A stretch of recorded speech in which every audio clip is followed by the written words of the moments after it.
Hey guys, what's up and welcome back to A Bite of Brownie. If you are new here, consider subscribing. We talk about faith, we talk about love, we talk about heroes and small businesses. This channel's all over the place, but one thing it's not is it is not boring. We love love, we love Jesus, and we'd love to have you a part of the gang. This is episode 3 in the series of How to Walk with God. This is how to walk with God daily. You want to walk with Him daily. I mean, not just see Him on Sunday, see Him next week, see Him at church. You want to walk with Him on the reg. Well, today is your lucky day. Now, people can overcomplicate this, but it's quite simple. Do whatever He tells you to do. Do whatever fits in y'all's relationship. In our relationship, it benefits me to start early. Tip number 1, start early. That means whenever you wake up, I'm not saying wake up extra early. Wake up with your schedule. Just dedicate some time. Or the moment that you wake up, begin to have His name on your lips and say, Jesus, I love you. What's going on today? God, prepare my heart. God, show me who you want me to pray for. God, how do you feel about today? How do you feel about me? How do you feel about this world? Is there somebody that's on your heart that you want me to pray for? God, what is up? Start the conversation early. As soon as you become aware that you're awake, start the conversation. Now, this takes some practice. You may be well into breakfast. Sometimes you'll be well into your work and you realize, oh my goodness, I haven't talked to God today. I haven't spoken with Jesus. Holy Spirit hasn't confirmed anything in my heart yet today. I need to get on it. No shame, no fear. Just get on it and say, God, hi. There's a mentor friend of mine. His name's Pastor David. I love Pastor David. And Pastor David has this thing where when he was first hearing from God, he sat up on the side of the hill and he sat in a tree and he said, hey God, it's Dave. Man, that's powerful. You can start every conversation off that same way. Hey God, it's Jared. Hey God, it's been a while. We haven't spoken in some time. It's Jared. Good morning. That's my favorite. Morning, Dad. It's Jared. And then wait. Start early. Number 2 is look for other stimuli.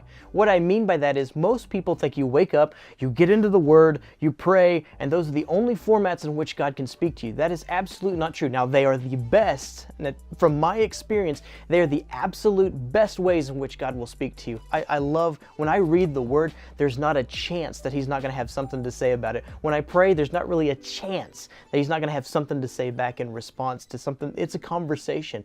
But don't limit it just to that. You could be watching a movie and you could feel the heart tug of God saying, I want to speak to you about this. Or you could be reading a book, you could be having a conversation. I cannot tell you how many conversations I have throughout the day where God is saying, pay attention to this moment.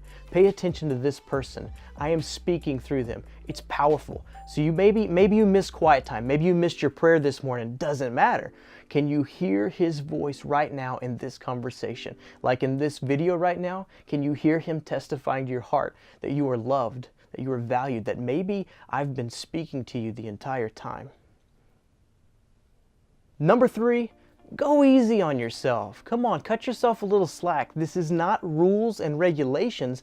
It's a relationship, which means just because it's now noon and you haven't spent time with the Lord, it doesn't mean that your walk is off. It doesn't mean that you have blown your daily time with God. Start now. Kick off the shame. Step number 3, kick off the shame.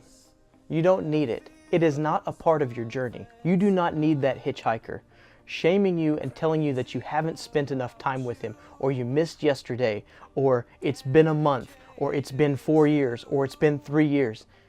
Kick that shame monster off and replace His voice, or that voice, with the voice of your God, the living God, who wants to talk to you right now. Trust me, He wants to speak with you more right now than you could ever imagine. If you talk with Him 10 minutes ago, He wants to speak with you more right now than He did 10 minutes ago. He is an ever-increasing God. He desires conversation and He desires intimacy with you. He wants to show you how great He is and how great He can be through you. He's incredible. And He wants to talk with you. He wants to walk with you. Step number 3, kick that beast off. Invite the voice of the Lord to speak to you. Hey guys, those are my 3 tips. Those are the ones that I used to stay in a daily walk with God. I wake up, I try to get started as early as possible. If I miss something, I look for an opportunity throughout the day. And number 3, if there's some sort of accusatory, shaming voice that says, you're not walking with God, I know that there's somebody trying to get on the line between He and He's not welcome. So I say, Jesus, I only listen to Holy Spirit. I only listen to you, Jesus. I only listen to my Father's voice. You guys speak, not this guy. Anyway, those are my 3 tips. You follow those 3 tips, from my perspective, it leads to a wonderful walk daily. All right, guys, I'm out. You get the sweat rag on this one.